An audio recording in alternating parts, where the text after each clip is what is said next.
Update naman tayo sa Espanya Boulevard sa Maynila na karaniwang binabaha kapag maulan. May ulat on the spot si Marisol Abduraman. Marisol, kumusta dyan? Alam mo Rafi, yan nga sanang sasabihin ko, pabago-bagong panahon, may climate change siya, pero eto talagang Espanya, Rafi, ang ikangay masasabi nating suki na ata sa baha tuwing masamang panahon. Sa katunayan, Rafi, nandito tayo kahapon at hanggang ngayon, walang pagbabago sa sitwasyon na nanatiling baha dito sa area. Bagamat, sabi ng mga taga-DPWH na magdamag na nagbantay dito, kung ikukumpara kaninang umaga, yung nakikita nyo yan sa ating likuran, mas mababa ng araw po yan dahil medyo humupa na ng bahagya. Pero ganun pa man, mataas pa rin ang baha dito sa Espanya ayon sa mga taga-DPWH na nagbabantay pa rin dito sa area. Bumaha ito, Rafi, nung nagsimula nga na manalasa ang bagyong Krising. As of 10:20 a.m. kanina, nasa 20 cm ang taas ng baha dito sa ating kinaroroonan. Mas mataas syempre sa gawing gitna ng kalsada kung saan may mga nag-swimming na mga bata. Kaya mangilan-ngilan na lamang ang sasakyan ng mga dumaraan. Kadalasan kung hindi mga truck o bus ay ang mga pick-up o yung mga 4x4 at malalakas ang loob na talagang nangas na sumuong sa baha.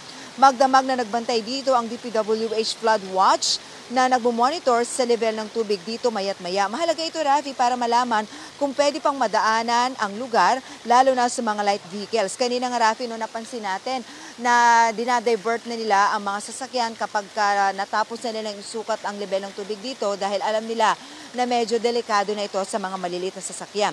Samantala, sa 10 a.m. kanina, meron ng 22 evacuation sites sa Manila at meron na ring 842 na pamilya na inilikas dito sa lungsod ng Maynila.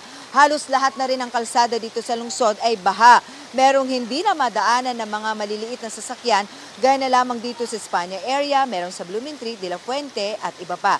Rafi, hindi lang masyado siguro makikita dito sa ating background, dahil lumilim lang tayo dito sa tulay, pero patuloy tayo nakakaranas dito ng katamtaman, hindi naman ganun kalakas ang ulan. Ito yung pinangangambahan ng mga nagbabantay at mga residente dito dahil kahit humuhupa ng bahagya ang tubig ay hindi talaga ito totally nawawala, Rafi, dahil tuloy-tuloy pa rin ang buhos ng ulan. So patuloy pa rin silang magbabantay dito at nakikita natin may mga mangilang-gilang sasakay na rin na hindi na rin talaga nangahas nga na sumubok na dumaan dito sa Espanya dahil syempre mula dito sa ating location, mas malalim pa sa gawing gitna doon. Kaya iyon, kung makikita ninyo, in an ordinary day, talagang alam naman natin na napaka-traffic dito. Pero ngayon, bihira ang mga dumadaan na sasakyan. Rafi.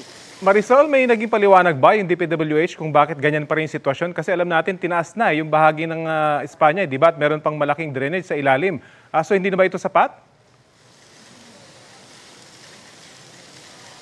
Unfortunately, Rafi, wala silang naibigay na paliwanag. Well, we understand, Rafi, kasi they're not the persons in authority na authorized na magsalita ba sa ganung bagay. Kaya ang ginawa lang nila, para kahit paano mamitigate ang sitwasyon dito na hindi lumala, mayat maya rin silang nag-iikot, Rafi, kasi kasama sa kanilang binabantayan dito, bukod sa nagbabantay sila ng level ng tubig, pag may mga basurang palutang-lutang na maaaring makabara sa mga drainage, agad nilang dinadampot yan at tinatanggal sa area para kahit paano, kapag ganitong medyo mahinang ulan, ay humuhupa ang tubig dito, Rafi. May mga stranded pa bang commuters dyan, Marisol? Rafi, wala naman so far, no? Although kanina, nung dumating dito kanina tayo maaga, may mga ilan na naglakad na lang kasi bihira na rin ang mga dumadaan na jeep dito, Rafi. So may mga mangilan-ngilan tayong kababayan kanina, actually even hanggang sa mga oras ito, na naglalakad na lamang dito sa area kasi walang nadaan masyadong mga pampaserong jeep, Rafi. Kung meron yung bus, punuan na rin, Rafi, at bihira na rin, Rafi. Maraming salamat, Marisol Abduraman.